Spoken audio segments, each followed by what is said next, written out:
Hello नमस्कार दोस्तों, आप सभी का इस क्लास में बहुत बहुत स्वागत है।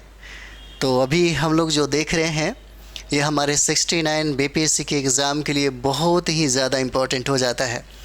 तो बात यहाँ पे हो रही है गांधी जी की महत्वपूर्ण रचनाएं। अगर आप देखेंगे तो राष्ट्रीय आंदोलन में जितने भी पर्सनालिटी हैं उनके द्वारा लिखी गई जो पुस्तकें हैं उनके बारे में बीपीएससी बार बार प्रश्न पूछता है। तो सारे पर्सनालिटी का लिखा हुआ जो आपके रचना है वो हम करवाते हैं और साथ ही साथ उपाधियाँ जो मिलती हैं उसके बारे में भी हम लोग बात करेंगे। ठीक है, सब अलग अलग एपिसोड में करेंगे ताकि आपको आसान हो इसे याद करने में, इसको समझने में और इसको समझिए कि अच्छे से रिवीजन करने में। तो 69 बीपीएससी को ध्यान में रख करके इसे कंप्लीट किया जा रहा है। ठीक है, इसका उपयोग हालांकि आगे के एग्ज़ाम में भी आपको होगा। और जितने भी एग्ज़ाम हैं, चाहे वो उत्तर प्रदेश का पीसीएस हो, चाहे यूपीएससी का एग्ज़ाम हो, चाहे झारखंड पीसीएस हो जाता है, चाहे राजस्थान मध्य प्रदेश जो भी हो जाता है, या आप झारखंड का आप देख सकते हैं सीजीएल का एग्ज़ाम है उसके लिए भी बहुत महत्वपूर्ण हो जाता है।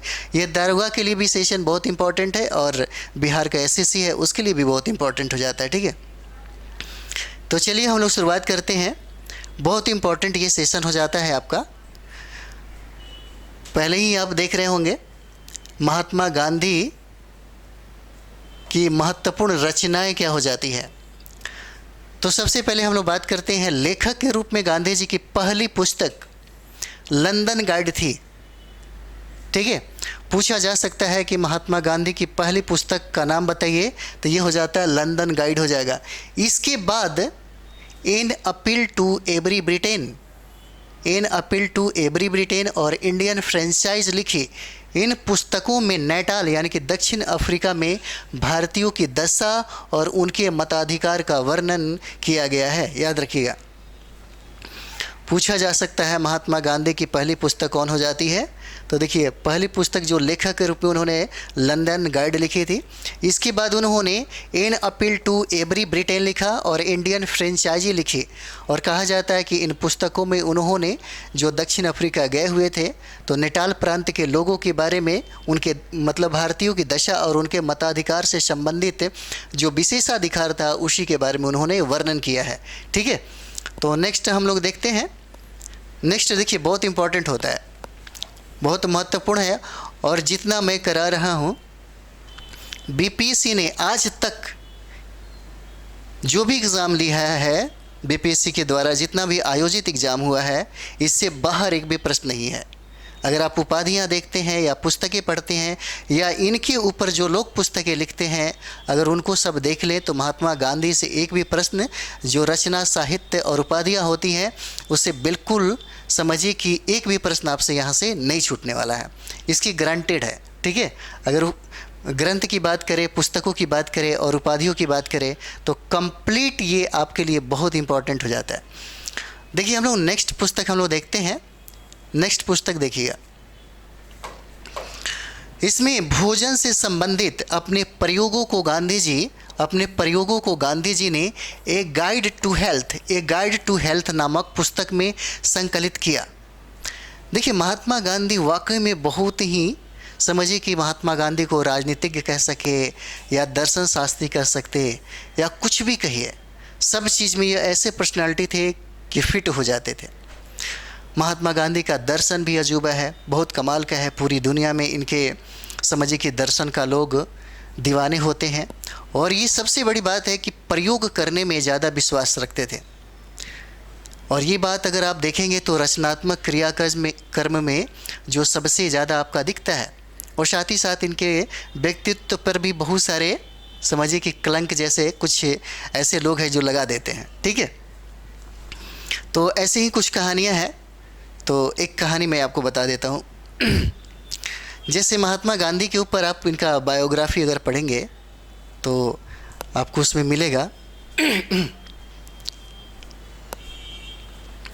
उसमें ये बात चर्चा में था कि महात्मा गांधी को कामुकता से बहुत ही ज़्यादा लगाव था, बहुत ही ज़्यादा उसके प्रति ये समझिए कि अट्रैक्टिव थे। तो होता है कि उम्र के दहलीज को पार करने के बाद एक उम्र हो जाता है कब्र की तरफ जाने वाली।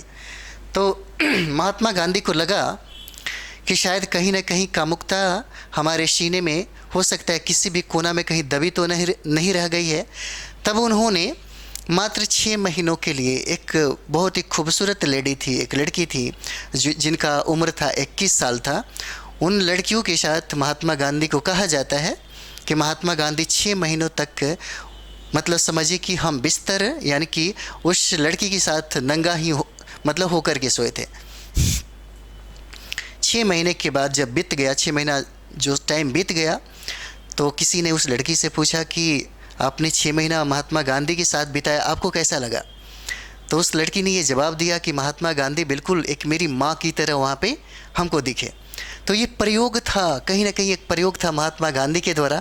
इस तरीके से बहुत सारी कहानियाँ उनके लाइफ में मिलेगी। जो प्रयोग की बात यहाँ पे हुआ है इसलिए मुझे याद आ गया, ठीक है। तो महात्मा गांधी के बारे में अगर पढ़ेंगे तो पूरा फिलॉसफी भरा पड़ा है। देखिए, कहता है कि भोजन से संबंधित अपने प्रयोगों को गांधी जी ने एक गाइड टू हेल्थ नामक पुस्तक में क्या किया, संकलित किया। याद रखिएगा, पूछा जा सकता है एक गाइड टू हेल्थ किसने लिखा, तो महात्मा गांधी ने लिखा था। देखिएगा, 1896 में समुद्री जहाज से भारत की यात्रा के समय गांधी जी ने ग्रीन पैम्फलेट यानी कि हरी पुस्तिका की रचना किया था। कब, तो 1896 ईस्वी में। याद रखिएगा, 1896 में समुद्री जहाज से जब भारत की यात्रा के समय गांधी जी ने ग्रीन पैम्फलेट यानी कि हरी पुस्तिका की रचना की। एक और भी है, आपको बहुत इंपॉर्टेंट आपको मिलेगा, बीपीएससी ने इसको पूछा है बहुत बार। सॉरी, ये जो है, ये महात्मा गांधी का जो पुस्तक है बहुत बार प्रश्न पूछा गया है और प्रत्येक एग्जाम में, यहाँ तक कि यूपीएससी ने एक बार भी पूछा हुआ था, ठीक है। देखिए, कहता है कि 1909 में इंग्लैंड से दक्षिण अफ्रीका की समुद्री यात्रा के समय गांधी जी ने हिंद स्वराज नामक पुस्तक संवाद सैदी में लिखी। पूछा जाता है कि हिंद स्वराज की रचना किसने किया था। हिंद स्वराज जो पुस्तक लिखी गई किसके द्वारा लिखा गया, तो ये देखिए महात्मा गांधी के द्वारा होता है। पूछा जा सकता है कि किस शैली में लिखा गया, तो ये देखिए संवाद शैली हो जाता है। पूछा जा सकता है कब लिखा गया, तो 1909 में लिखा गया, जब ये इंग्लैंड से दक्षिण अफ्रीका की समुद्री यात्रा कर रहे थे। तो उसी यात्रा में देखिए कितना महान पर्सनालिटी है, ठीक है। आप पटना में रह करके इतने समय तक मतलब कुछ ऐसे कर लेते हैं, और बीपीएससी यूपीएससी जो भी तैयारी आदमी कर रहा है, 6 महीना काफ़ी होता है किसी भी कंपटीशन को फाइट करने के लिए। तो सोचिए महात्मा गांधी और अम्बेडकर जैसे लोग इस दुनिया को क्या नहीं दे दिया। तो चलिए हम लोग थोड़ा सा सीखना चाहिए, हम लोगों को इनसे प्रेरणा लेना चाहिए, क्योंकि दुनिया में शायद ही अम्बेडकर और गांधी जैसे लोग यहाँ पे होंगे। तो चलिए, 1919 में इंग्लैंड से दक्षिण अफ्रीका की समुद्री यात्रा के समय महात्मा गांधी ने हिंद स्वराज की रचना की, और ये जो शैली होता है संवाद शैली में होता है, आप इसे याद रखेंगे, ठीक है। अगला सवाल है यहाँ पे, देखिए कहता है कि 1910 में, देखिए 1910 में ब्रिटिश सरकार द्वारा पुस्तक को जब्त किए जाने के बाद गांधी जी ने इसका अंग्रेजी अनुवाद किया, ठीक है। गांधी जी ने क्या किया, इसका अंग्रेजी अनुवाद किया। यह पुस्तक पहली बार इंडियन ओपिनियन में प्रकट हुआ था, ठीक है। किसमें, तो इंडियन ओपिनियन में प्रकट हुआ था, याद रखिएगा, ठीक है। अगला देखिएगा, कहता है कि रेलगाड़ी की यात्रा के दौरान गांधी जी ने, सोचिए कितने महान पर्सनालिटी थे, रेलगाड़ी की यात्रा के दौरान महात्मा गांधी ने कॉन्स्ट्रक्टिव प्रोग्राम नामक पुस्तक लिखी थी, ठीक है। कौन सा पुस्तक, तो याद रखिएगा कॉन्स्ट्रक्टिव प्रोग्राम नामक पुस्तक महात्मा गांधी ने लिखी थी। रेल गाड़ी की यात्रा के दौरान उन्होंने ये लिखा था। एक बहुत इंपॉर्टेंट है यहाँ पे, बच्चों के लिए गांधी जी ने बाल पोथी और नीति धर्म नामक पुस्तक लिखी थी। किसके लिए, तो याद रखिए बच्चों के लिए भी महात्मा गांधी ने, देखिए नैतिकता की बहुत सारी ऐसी बातें होती है जो महात्मा गांधी ने समाज के अंदर जनमानस में और भारत के लोगों में, और ख़ास करके महिलाओं, बच्चों और बहुत ही कमज़ोर वर्ग के लोगों के लिए उन्होंने काम किया। तो यहाँ पे देखेंगे कि बच्चों के लिए गांधी जी ने बाल पोथी और नीति धर्म नामक पुस्तक लिखी। याद रखिएगा कौन सा, तो बाल पोथी और नीति धर्म नामक पुस्तक लिखी।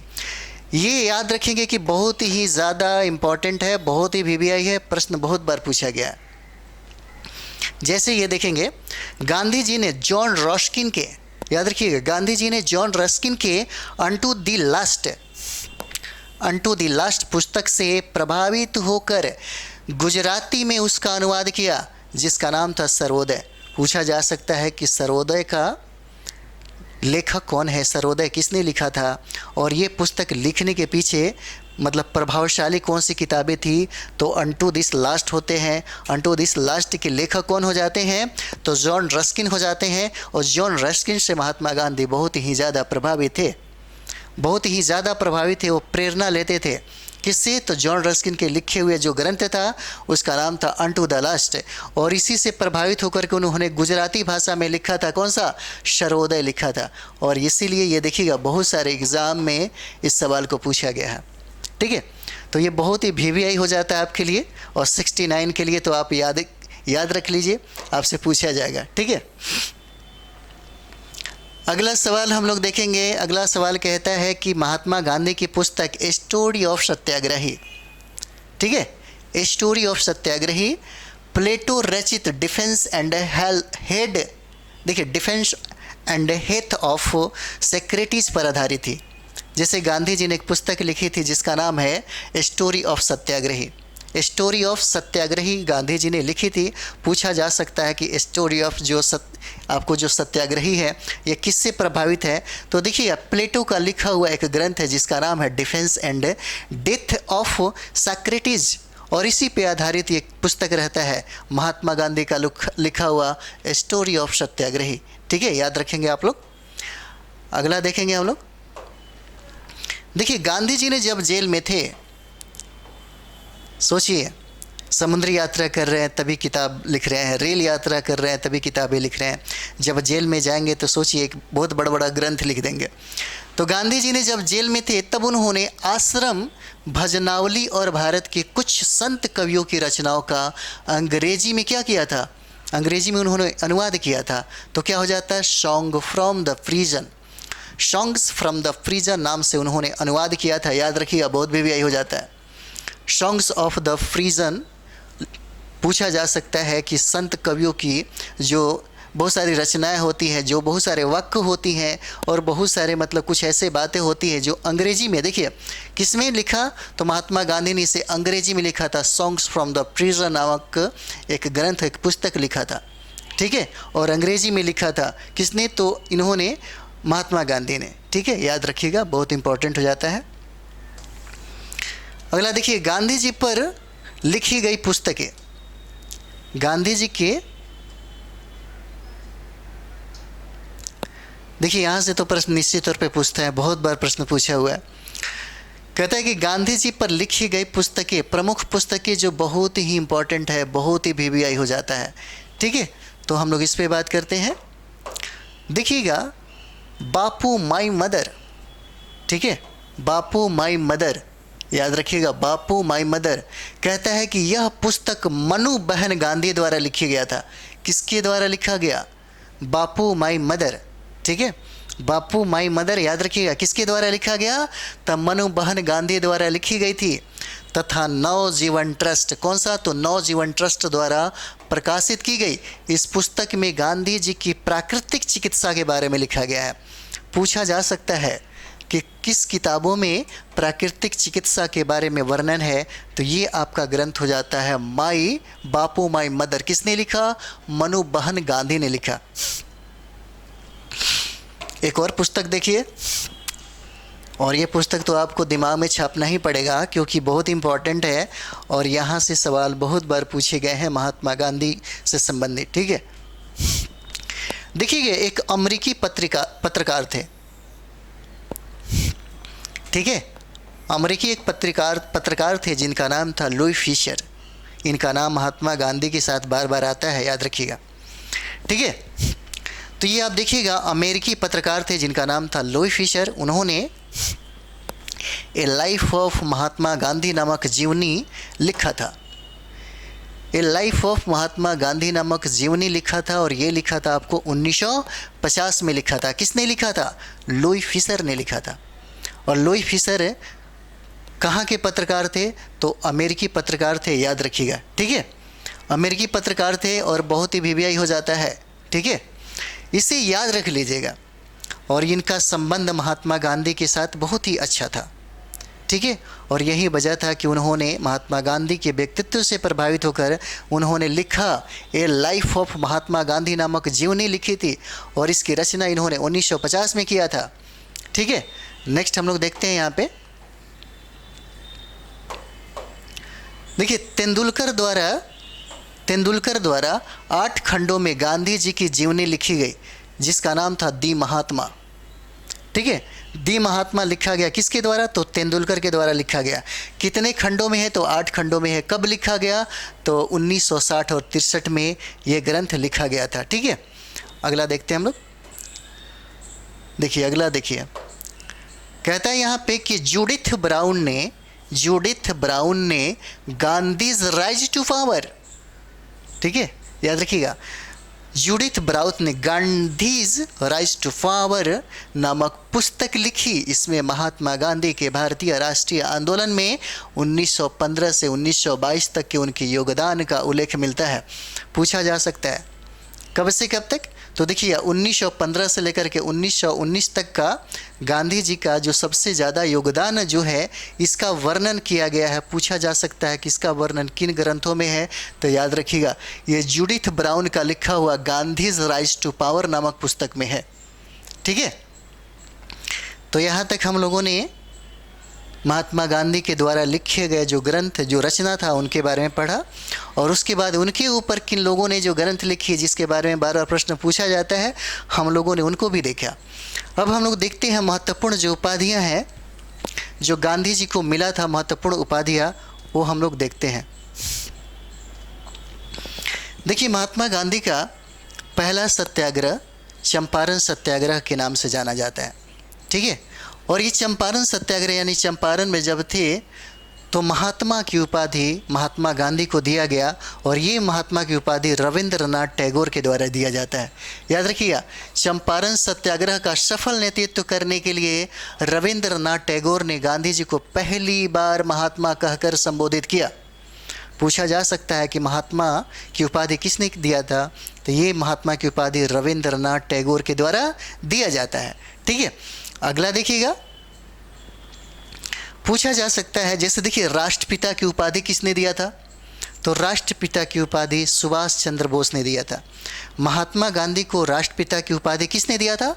तो सुभाष चंद्र बोस ने दिया था। सुभाष चंद्र बोस ने ये कहा था, ठीक है, तुम मुझे खून दो मैं तुम्हें आज़ादी दूंगा। तो देखिए 4 अगस्त 1944 को सुभाष चंद्र बोस ने रंगून रेडियो से एक प्रसारण में महात्मा गांधी से अपील किया था, और भावनात्मक अपील में उन्होंने क्या कहा था? कहा था कि राष्ट्रपिता, हम भारत के इस पवित्र मुक्ति युद्ध में आपका आशीर्वाद और शुभकामना चाहते हैं। क्या कहा? तो राष्ट्रपिता कहा उन्होंने, यानी कि सुभाष चंद्र बोस ने महात्मा गांधी को क्या उपाधि दी? तो राष्ट्रपिता की उपाधि दी। याद रखिएगा कब दिया? तो याद रखिएगा रंगून रेडियो के समय में। ये घटना 1944 की है। ठीक है, 1944 की है, और उन्होंने अपील में कहा, राष्ट्रपिता, हम भारत की इस पवित्र मुक्ति युद्ध में आपका क्या चाहते हैं? आशीर्वाद और आपका शुभकामना चाहते हैं। ठीक है। अगला देखिएगा,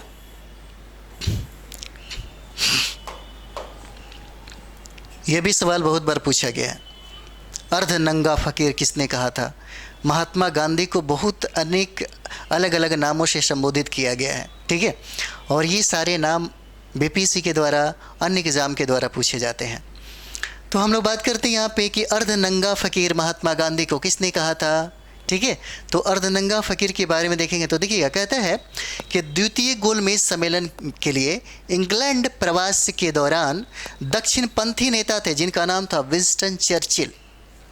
ठीक है, विंस्टन चर्चिल ने ही महात्मा गांधी को अर्धनंगा फकीर कहा था। ठीक है, क्या कहा था? अर्धनंगा फकीर कहा था। किसने? विंस्टन चर्चिल ने पहली बार गांधी को अर्धनंगा फकीर कहकर क्या किया? संबोधित किया। ठीक है। एक और भी उपाधि इनको दिया गया। चलिए आगे हम लोग देखते हैं। देखिएगा, देशद्रोही फकीर भी कहा जाता है। कौन सा? तो देखिए, देशद्रोही फकीर भी महात्मा गांधी को कहा जाता है। तो देशद्रोही फकीर की उपाधि भी किसने दिया था? तो देखिए, दक्षिणपंथी नेता जो थे विंस्टन चर्चिल, जिन्होंने अर्धनंगा फकीर भी कहा था, ठीक है, और इस व्यक्ति ने देशद्रोही फकीर भी कहा। तो विंस्टन चर्चिल ने तत्कालीन ब्रिटिश सरकार की आलोचना करते हुए कहा कि वह देशद्रोही फकीर गांधी जी को बराबर का दर्जा दे रही है। द्वितीय गोलमेज सम्मेलन में हिस्सा लेने के समय यह बात कहा गया था। ठीक है, तो चलिए अगला हम लोग देखते हैं। अगला देखिए, ये पूछा जाता है, कर्मवीर की उपाधियां महात्मा गांधी को किसने दिया था? कर्मवीर का, याद रखिएगा, किसका? तो कर्मवीर का। पूछा जाएगा कि कर्मवीर की उपाधि महात्मा गांधी को कब मिला था? तो दक्षिण अफ्रीका प्रवास के दौरान दक्षिणी अफ्रीकी सहयोगियों द्वारा गांधी जी को यह उपाधि दी गई थी। सोचिए, ठीक है। अगला देखिएगा, कुली बैरिस्टर भी महात्मा गांधी को कहा गया। महात्मा गांधी का उपाधि भी एक और था जिसको कुली बैरिस्टर भी कहा जाता है। कौन सा? कुली बैरिस्टर कहा जाता है। और देखिएगा, कहता है कि दक्षिण अफ्रीका में गोरे अंग्रेज मजिस्ट्रेट और वकील कौन कहते थे? जैसे दक्षिण अफ्रीका जाएंगे तो गोरे जो अंग्रेज मजिस्ट्रेट थे और वकील थे, यही लोग उनको, महात्मा गांधी को कुली बैरिस्टर कहकर संबोधित करते थे। ठीक है, इसलिए देखा जाता है कि महात्मा गांधी का एक अन्य उपाधि भी है जिसका नाम था कुली बैरिस्टर। और कुली बैरिस्टर की उपाधियाँ देखते हैं, अंग्रेजी जो यहाँ पे देखते हैं मजिस्ट्रेट होता है और वकील के द्वारा मिलता है। अगला देखिएगा, देखिए अगला देखिए, भंगी शिरोमणि भी कहा जाता है। महात्मा गांधी को भंगी शिरोमणि भी कहा जाता है। ठीक है, कौन सा? तो भंगी शिरोमणि हो जाता है। दक्षिण अफ्रीका में गांधी जी मेहतर, ठीक है, भंगी का काम स्वयं किया करते थे, इसीलिए उनके मित्र उन्हें प्रेमवश भंगी शिरोमणि कहना शुरू कर दिया। ठीक है, कौन सा? तो भंगी शिरोमणि कहना शुरू कर दिया। और एक चीज़ और भी देखा जाए, महात्मा गांधी वाकई में, महात्मा गांधी का व्यक्तित्व ही इतना ज़्यादा था कि कहा जाए, हम लोग जब पीएचडी कर रहे थे तो हमें भी एक थीसिस मिला हुआ था महात्मा गांधी से संबंधित, लेकिन मैंने कुछ और ले लिया। तो देखिए, भंगी शिरोमणि जो था, तो दक्षिण अफ्रीका में गांधी जी ने मेहनत, कहा जाता है महात्मा गांधी साफ़ सफाई बहुत ज़्यादा करते थे, उनका बाथरूम स्वयं से ये किया करते थे। वाकई में पर्सनालिटी बहुत अच्छी है, इसलिए उनके मित्र उन्हें प्रेमवश कहा करते थे भंगी शिरोमणि। याद रखिएगा, पूछा जाता है कि भंगी शिरोमणि के नाम से कौन जाने जाते हैं, ये उपाधि किनको दिया गया? तो ये देखिए, ये उपाधि महात्मा गांधी को मिलता है। ठीक है, अगला हम लोग देखते हैं यहाँ पे, सेवाग्राम का संत। ठीक है, महात्मा गांधी को सेवाग्राम का संत भी कहा जाता है। ठीक है, याद रखिएगा, सेवाग्राम का संत किसे कहा जाता है? तो ये महात्मा गांधी को, आश्रम में गांधी जी की सेवा भगवान से प्रभावित होने वाले अतिथियों ने उन्हें सेवाग्राम के संत के रूप में संबोधित किया। याद रखिएगा, सेवाग्राम का संत किसको कहा जाता है? तो महात्मा गांधी को कहा जाता है। और भी देख लीजिए, ये तो प्रश्न आपको बार बार पूछा गया है बीपीएससी में। अब देखिएगा, जब महात्मा गांधी दक्षिण अफ्रीका से जब भारत आते हैं तो सबसे ज़्यादा इनको खुशी होता है कि चलो भारत की जनता को अपील कर दिया जाए ताकि प्रथम विश्व युद्ध में ज़्यादा से ज़्यादा किसको, ब्रिटिश ईस्ट इंडिया को कंपनी को फ़ायदा हो सके, लाभ हो सके। इससे खुश होकर के ब्रिटिश ने क्या दिया महात्मा गांधी को? कहा कि भर्ती कराने वाला सर्जेंट है। ठीक है, तो भर्ती कराने वाले सर्जेंट की उपाधि से महात्मा गांधी को क्या किया गया? संबोधित किया गया। देखिए, प्रथम विश्व युद्ध के समय अंग्रेजी सरकार की तरफ से लड़ने के लिए लोगों को सेना में भर्ती होने के लिए प्रोत्साहित करने पर यह उपाधि मिली थी। ठीक है, अगला देखिएगा, महात्मा गांधी को बापू कौन कहता था? ठीक है, ये भी प्रश्न पूछा जाता है कि महात्मा गांधी को बापू कौन कहता था? तो बापू जवाहरलाल नेहरू कहते थे। जवाहरलाल नेहरू गांधी जी को प्यार से बापू कहा करते थे। ठीक है, किससे? तो प्यार से बापू कहा करते थे, याद रखिएगा। अगला देखिएगा, मलंग बाबा भी महात्मा गांधी को कहा जाता है। ठीक है, मलंग बाबा भी महात्मा गांधी को कहा जाता है। कहा जा रहा है कि पश्चिमी सीमा प्रांत के, कहाँ? तो पश्चिमी सीमा प्रांत के बलूचियों ने सविनय अवज्ञा आंदोलन के समय गांधी जी को क्या कहा? मलंग बाबा कहा था। ठीक है, मलंग बाबा के नाम से भी कौन जाने जाते हैं? तो मलंग बाबा आपको महात्मा गांधी को कहा जाता है। किसने कहा? तो देखिए पश्चिमोत्तर का जो प्रांत आप देखेंगे जहाँ पे बलूचियों ने सविनय अवज्ञा आंदोलन के समय में क्या किया था, गांधी जी को यह उपाधि दिया। कौन सा उपाधि? तो मलंग बाबा का उपाधि दिया था। ठीक है, ये हो जाता है, मलंग बाबा का उपाधि होता है। और यहाँ तक आपका सेशन क्या होता है, समाप्त हो जाता है। ठीक है, हम लोगों ने क्या किया, महात्मा गांधी की प्रमुख पुस्तकें हम लोगों ने उनकी रचना के बारे में पढ़ा, और साथ ही साथ उनके ऊपर जो लोगों ने रचना लिखा उनके बारे में पढ़ा, और जो महत्वपूर्ण उपाधियाँ थी उनके बारे में पढ़ा। ठीक है, तो यहाँ से प्रश्न आपके एग्ज़ाम में पूछे जाएंगे। और 69 बीपीएससी की अगर बात करें तो आप लोग अच्छे से इसका रिवीजन करें। ठीक है, और इस सेशन को थोड़ा ज़्यादा से ज़्यादा आप लोग लाइक, सब्सक्राइब और ज़्यादा से ज़्यादा शेयर करें ताकि आपके दोस्तों को भी इसका फ़ायदा हो सके। ठीक है, थैंक यू वेरी मच आप सभी लोगों को।